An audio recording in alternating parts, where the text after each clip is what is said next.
found out with our new system that there's microphones there for girls and there's microphones there for boys. I didn't know that until we put in our new system.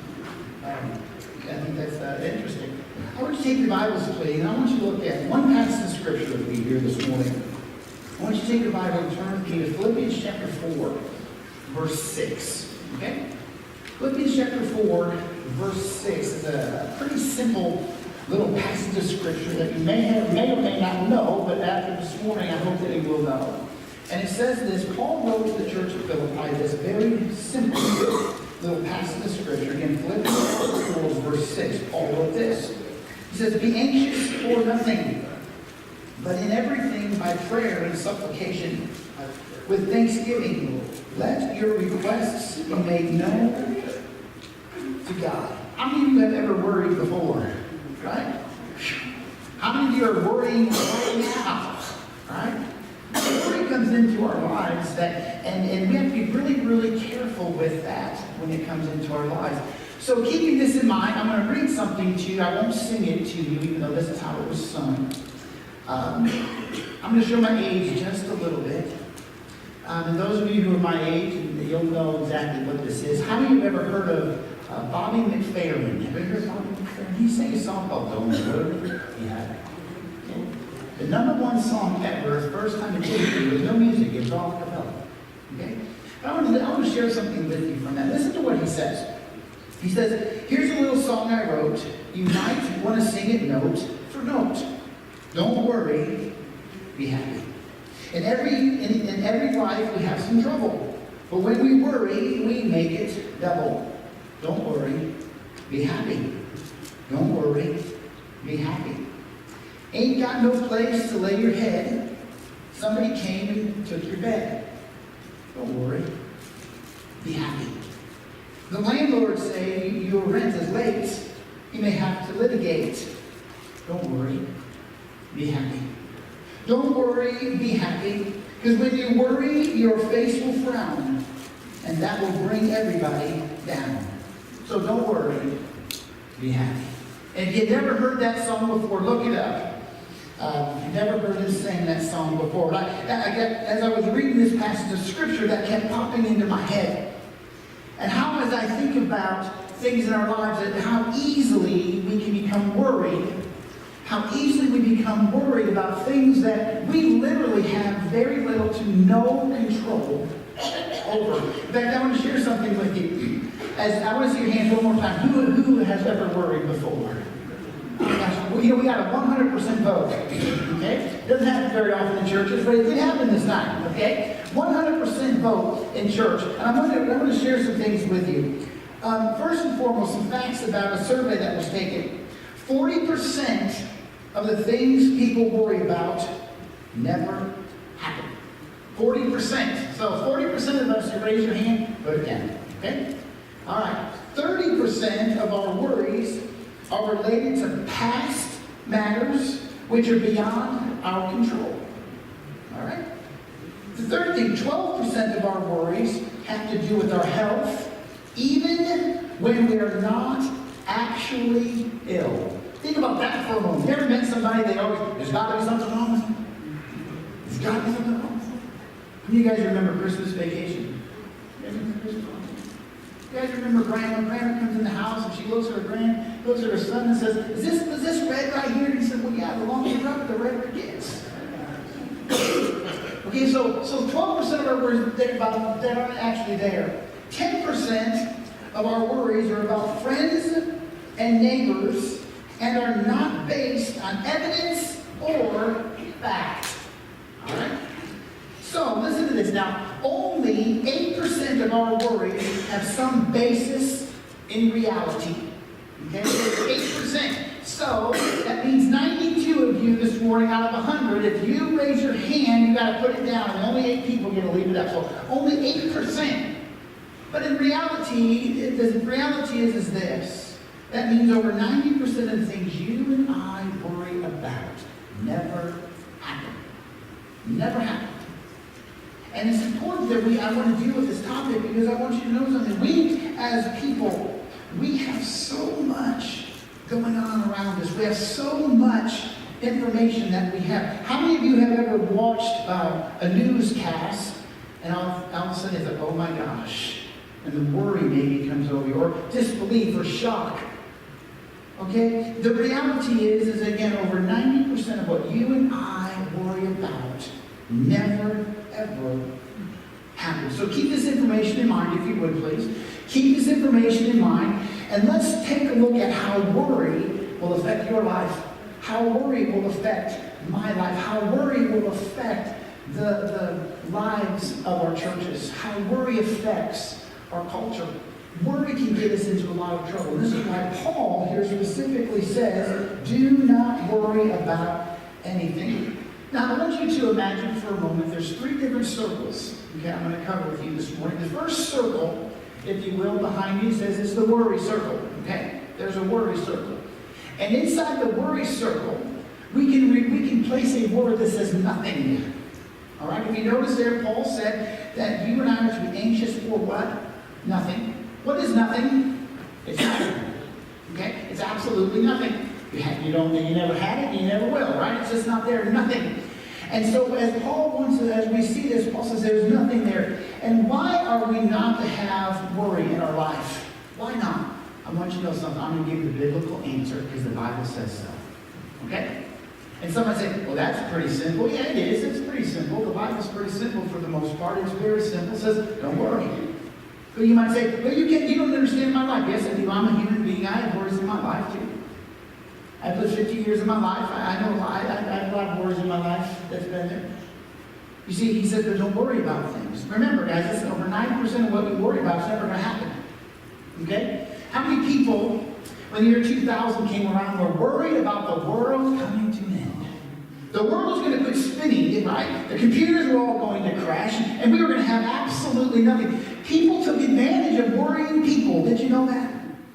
They took advantage of them. And I want you to know something. In that case, every single person who worried had worried for nothing. So we can have this circle. So again, he says, be angry for nothing. But again, more often than not, we find ourselves anxious more than we need to be or should be. How many of you, when you go to the doctor, you go, oh, I know there's something wrong with me. There has to be something wrong. I shouldn't have this pain that I have. There's got to be something wrong with me. But Paul is reminding us, don't worry. Don't worry for anything that is out there. Now, mind you, he didn't say be careless. He didn't say to go out there and just live a careless life. He said that not to worry. You see, worry will consume you and me. Worry will take over our thoughts. Worry will take over our lives. And the next thing we know, we're literally paralyzed to do anything. We're literally paralyzed to be able to, in some cases, to go outside the door of our house, to go to work, to speak to people, because we're so worried we're going to be rejected or we're going to mess up. Listen, you're going to mess up. Let's just get that over with, okay? You're going to mess up. That's the way life works.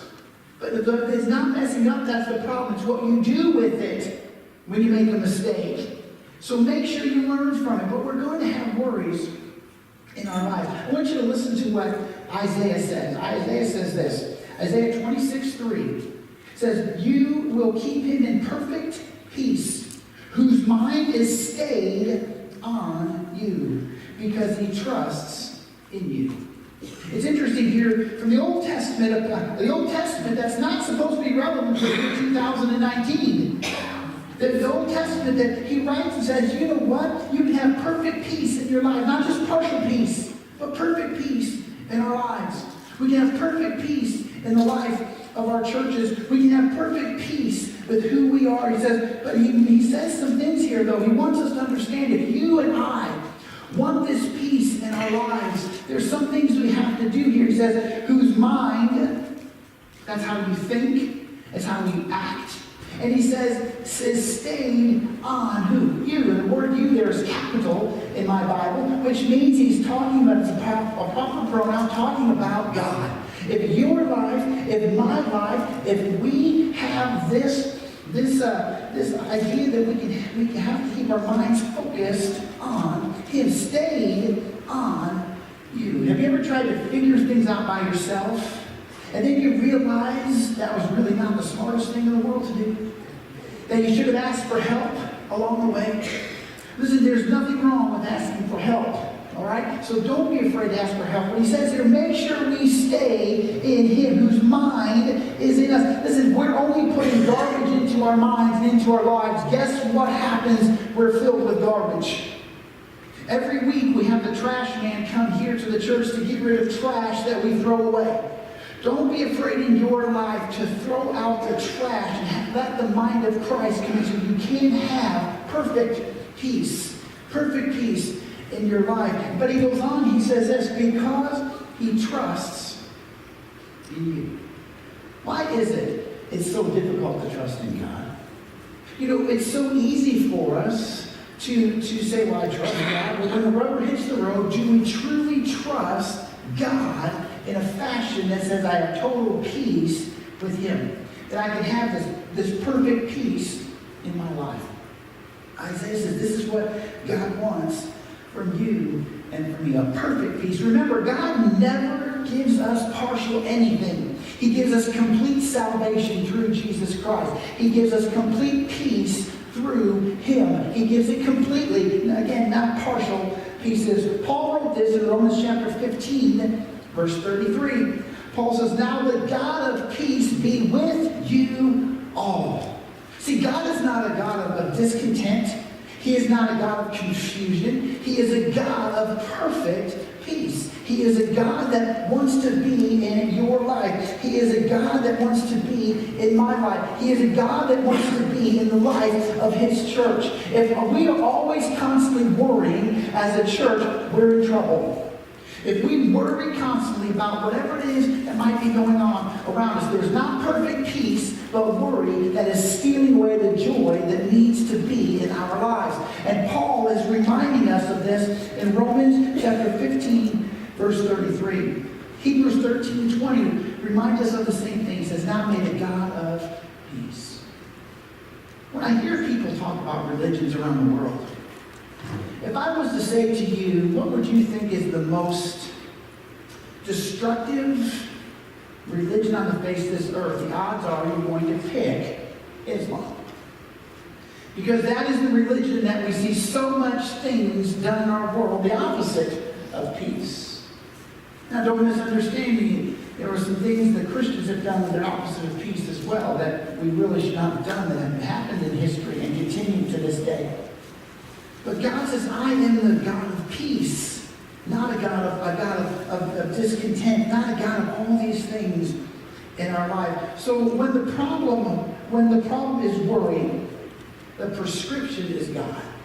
Okay? The prescription is God with proper thinking, with a proper response. How many of you know that in Indianapolis, they said that the response time for 911 is about 5 minutes? Have you ever been in an emergency situation before 5 minutes is a long time? That is a long, long time. And for some people, that is not proper response. And I believe that isn't proper response when you have as many as we have going on in our community today. But the reality is proper response is important. We need to make sure we have the proper response, and this having peace in our lives. So if I was to say to you this morning, would you rather have peace or worry in your life? You may say, well, that's not a fair question because I have to think about this and worry about this. No, it's a simple question. You either want God or you don't want God's peace in your life. We either don't want God's peace in our life or we do as a culture, as a community, as a nation. It's a very, very simple question to answer. We need to have peace in our life. If you notice there, in the King James, the word used there is anxious. Okay? And I want you to write this down if you have got a place to do so in your Bible on a piece of paper. The word anxious, there as I read to you here in the New King James, the word anxious means a mind divided. Okay? So a mind divided. So here literally Paul, as he writes, he says a mind divided. Don't be anxious for anything, a mind divided. And we must remember something here, that a mind divided is usually torn between something. It's usually between legitimate thoughts and destructive thoughts. You ever have destructive thoughts? Okay? There's times in our lives in which our thoughts are torn. There's times in our life where anxiety comes in. March Madness is on TV right now. And it's fun to watch the people's response in the crowd. If you've never played a sport before, I'm not talking about those that are playing. That's a completely whole new level of experience. But when you are watching something and you're actually there, and you ever notice people go, ugh, and they got tears running down their eyes, and they're angry all the time. And it's interesting. That's an anxiety level that can carry over. That isn't supposed to be there. But he says, a mind divided, destructive thoughts. Listen what destructive thoughts will do to you and me. Destructive thoughts will choke out the Word of God. They'll choke it out because we abandon the trust that we have in it. How many times have you read the Bible and said, I'm not quite sure how I'm supposed to follow that, but I'll do my best? How many Christians, maybe you've done this before, say, I don't believe that. I don't want to do that. How dare the pastor say that I have to do that? How dare God say that I have to do that? I don't want to do that. And then we justify it by our anxiety. We justify it by trying to say, well, I feel better living this way. But he reminds us, he says, you know what? You are a mind divided. A church can never be a mind divided. A Christian, we can never be a mind divided. He's reminding us of this, saying, don't be a mind that is divided. Let us make sure that we are trusting after him. The second circle that we have, so we have our first circle, the worry circle, okay? And the second circle that we have is the prayer circle. All right? If you notice there, Paul wrote, and I'm going to read this to you one more time. He says, be anxious for nothing, but in everything by prayer. So inside of our second circle, we're going to have the word everything. All right? Why? Because again, the Bible tells us to make sure in everything we let our prayers be known to God. What is everything? It means everything. Okay? That means all aspects of who we are. It means all aspects of who we are as God's people. All aspects of who we are as God's church. All aspects of our lives. In everything we have to do so. But I want us to understand something. You and I are not capable of having everything in this side of this circle if there's anxious thoughts going through our minds.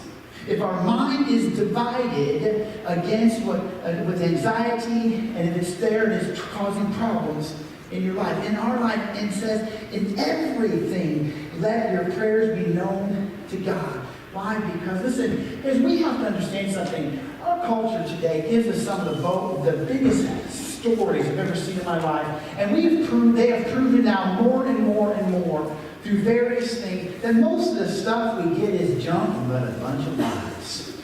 Okay? And boy, we'll just swallow it up and we'll believe every hook, line, and sinker and go, man, can you believe this? And Paul is writing to the church at Philippi. He is literally saying, because God told me to tell you this. And some might say, well, that's too simple. That's how God works. No, God is not difficult. You know what's difficult? It's religion. Religion is difficult. God is not meant to be difficult. God says simply to us, everything, give it to me. In fact, he even tells us to put his yoke upon us. Why? Because he wants to carry the weight. Not equally carry the weight. He wants to carry all of the weight. This is what the kind of God that you and I serve. He is a God who says, I want all of it. How many of us would love to have that in our life? Right? I don't know would. God says, I'm right here. All you have to do is give me this and this, and I will take it from you. He says, don't be anxious. Get rid of those things because I want you to place that trust in me. We need to take away this anxiety because everything is so important for us. So God says, don't be anxious. Don't have a mind divided. Because a mind divided will not stand. A mind divided will not accomplish anything. A mind divided only simply causes more chaos. And then he says, in everything, give it to me. Let him have that. But please hear me. Understand, I have a hard time giving it to him. That means you're worrying too much about it. Okay? Don't worry about it. Remember, over 90% of what we worry about, there's absolutely what? Nothing that we can do about it, or in fact, never even happens.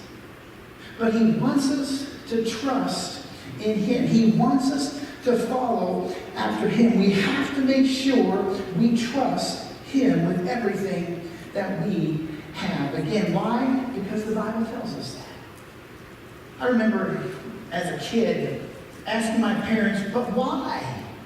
How many of you guys remember that? How many of you guys remember asking that and then having it asked to you? Okay? And you ever give this response? Because I said so.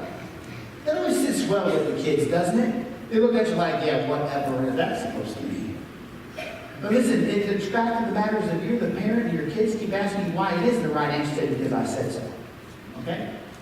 Because remember, you are the parent, and it's okay. And God is God, and he's literally saying this because I said so. Because I said this is what it is you're supposed to do. Because I don't want you to be anxious. If we all want what is best for our kids, what do we do for them? We try to give them the best, don't we? I didn't say spoil them. There's a difference between the two. Even though there is not a child walking the face of this earth that isn't spoiled. I just want you to know that. There is not one. But the difference between is we must make sure they get what they need. That they get this in everything. That we make sure that they have those in their life. But God says to you and God says to me, everything must be trusting. You must be trusting in me in everything. Remember, over 90% of what you worry about doesn't matter.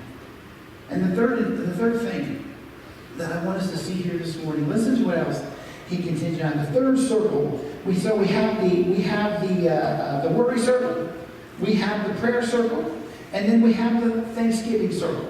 And I'm not talking about the meal that we have in November, okay? I'm talking about the Thanksgiving circle there. And what word do we find in the Thanksgiving circle? Anything. All right? So we have anything. And once again, why? Because the Bible tells us so. Okay? I'm going to keep going back to that. He says, in anything, he says, with thanksgiving, let your requests be made known to God. So what that really means is that God does not care what you ask him for. Now, I want us to understand something. He is not going to answer you outside of his will. Okay? That is not going to happen. God is not going to say to you, you can have all those things, even though they're against who I am, against my word. No, he isn't going to work that way.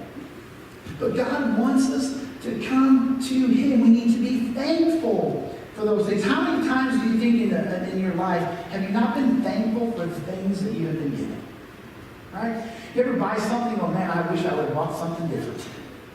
Well, I wish I would have got this item on the car instead of this other thing. I wish I would have cruise control. But see, nowadays, this is before the year 2019. You guys remember this cruise control? How do you guys remember this was an option? Right? Now we get all this stuff in the car and I go, wow, that's on it. Remember, in everything and in anything, we have this tendency to only want to go before God if we think it's important. Do you know what I'm talking about? It's important. And God says, everything is important to me. He says, everything is important to me. Everything that you have in your life is important to me. I want to know about those things. I think you have teenagers, and the teenagers always like, don't bug me. They don't maybe not use those words, or they might say, it's none of your business. Don't care. Listen, the moment a teenager says they don't care, they care. He says, so what is he? Is everything. God wants you and I to give him everything because he cares about you and me. He cares about us. He doesn't want us to worry. He wants us to trust him. You know, every day you thought about the things that could go wrong in your life, you would never get out of bed. Did you know that? You would never get out of bed. What happens if I go start my car and it doesn't work? What happens if I get my car and I get a flat tire? What happens if I get in my car and somebody runs a stop sign and they're not supposed to? See, we could just sit at home and do absolutely nothing. But we don't work that way, do we? But God wants us to trust him. God says, hey, you know what? Don't worry. Listen, if you're here this morning, you're sitting in that worry circle, you don't step out of it. God doesn't want you in it. He doesn't want you in there. One time many years ago, I was riding my four-wheeler, and going up, we were going through the woods, and we went up a trail. We got to the top of the trail. And we saw this little mud hole. We thought to ourselves, there's no worry, we'll go right across that thing. Until the four-wheeler never hit the bottom and the mud was over the top of the seat. And the winch to get it out was about 2.5 feet down in the mud. And you had to dig down in there again, and you finally found it. And then when you finally pulled it out, it was so covered in mud, it was disgusting to sit on. We didn't worry about it. But we also knew that there was a winch on there we could pull ourselves out with. Okay? What would have happened if we would have worried? We never would have went across. We would have had to turn around. You see, in our lives, worry can cause us to do just that. Listen, you have someone to pull you out. His name is Jesus. He'll pull you out. In fact, I believe with all my heart that God will even pull you across and you'll never even sink. It's interesting how we get ourselves into trouble at times because we try to figure it all out by ourselves. And there's also times in which we need to trust God when He says to do something and we don't. Listen, don't worry. At Worry Circle, if you are there, get out of it. God, because if you're sitting in it right now, I want you to know something. That four-wheeler would still be sitting in the mud this morning. We never would have taken the winch, pulled it out, and left it there. Oh, it can't be. That winch isn't big enough to pull me out of it. You see, God says, I can pull you out. I've already done so. I've given you my Son. Quit worrying.